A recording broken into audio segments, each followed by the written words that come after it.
سلام بینندگان گرامی، منوچهر کوهستانی هستم. امروز میخواهم درباره یک کشور صحبت بکنم که همسایه کشور ما هست.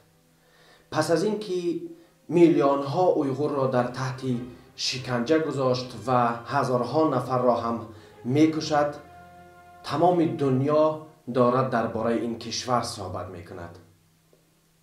کشورهای دور از خطر این کشور ترس دارند، اما این نهنگ بزرگ همسایه ما و شما هست. این نهنگ بزرگ همسایه در بدیوار ما و شما هست. دوستان عزیز، کمی اگر ما پیشتر نگاه بکنیم، در تاریخ اویغورها جای داشتند، کشوری داشتند، اما بعد از اینکه سال 1949 خود را به تابعیت چین شامل نمودند و به کلی در تصرف چین خود را گذاشتند، همچون یک ملت خود را در طی خطر بزرگی گذاشتند. بعد از اینکه سال 1949 کمونیست ها در حال پیروزی بودند، نماینده های اویغورها رفتند به طرف پکین و خود را هم مسلک کمونیست ها اعلان نمودند و این بود که یک ملت بزرگ خود را در طی خطر بزرگ بیاندازد. اینها همچون یک ملت یک جای داشتند تا وقتی که یک قطعه زمین خود در دست آنها بود. برنامه چین این هست دوستان عزیز که تمام کشورهایی که ضعف در اقتصاد خود دارند از خود وابسته بکند و تمام این کشورها را و رهبران این کشورها را آماده به این بسازد که همیشه سخن پکین را گوش بکنند. دوستان عزیز، شاید شما سوالی بکنید، بگویید که دوستی عزیز، همین مردم اویغور خود رفتند شامل چین شدند؟ نه، همان نفرانی که همچون نماینده این ملت بودند و خود را همچون نماینده این ملت نشان میدادند، رفتند خود را به چین سپاریدند.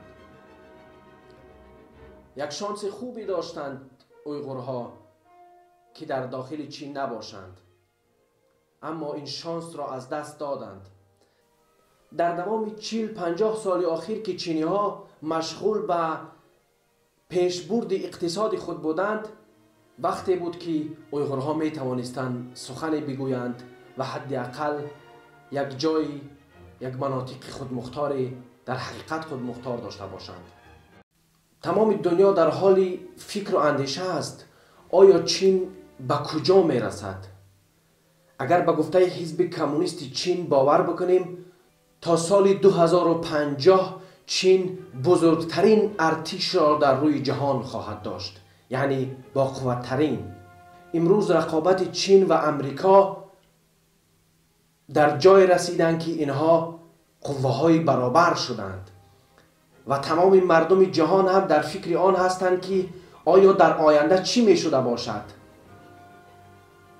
اگر به گفته حزب کمونیست چین باور بکنیم، تا سال 2050 با قوتترین کشور و با قوتترین ارتش جهان را باید چینی ها داشته باشند. یکی از نمایندگان حزب کمونیست چین چنین گفت: برای ما در جای اول همسایه های ما می ایستند که زمین کافی دارند و ما به این زمین ها نیاز داریم. اگر که بعضی ها فکر میکنند که چین با جنگ نمی آید دیگر کشورها را نمی گیرد، یک نظری به مرزهای آبی چین بکنید. در حال حاضر کشتی های جنگی چین در مرزهای آبی که با ژاپن و مالزی دارد در حال آمادگی هستند و همون مناطقی که از طرف بین الملل اجازه نبود که یگان کشوری در آن باشد، چین این مناطق را ضبط کرد و در آنجا در حال حاضر اسکرها و ارتش بزرگ چین در حال آماده باش هستند و این را تمام جهانیان خوب می دانند. اویغورها تا این درجه فکر نکردند که حالت به این درجه می آید و چین این ملت را همچون یک ملت می خواهد اصلا از بین ببرد. اینها فکر کردند که ما خود را به دست این حکومت بزرگ می دهیم و با اینها بزرگ می شویم. نه، این را دانسته باشید دوستان عزیز، هیچ ملت کوچک در طی دست ملت بزرگ هیچ وقت بزرگ نخواهد شد. این دنیا چنین می خواهد دوست ها. نگاه بکنین، مثلا دلفین خیلی انسان ها را دوست دارد. بسیاری ها فکر میکنند که این از عشقش هستک. دلفین دهانی خیلی کوچکی دارد دوستان عزیز، چنانکه که شما میدانید. نمیتواند که چند انسان را یک جا بخورد، اما ماهی های کوچکی که در آب هستند آنها را به خوبی تناول میکند دوستان عزیز. اگر نهنگم نباشد اما زندگی را میخورد. این را باید خوب دانست دوستان عزیز که ما به همسایه سر کار داریم که تمام جهان را میخواهد در طی کنترل خود بدرآورد. خداحافظ، تا دیدار.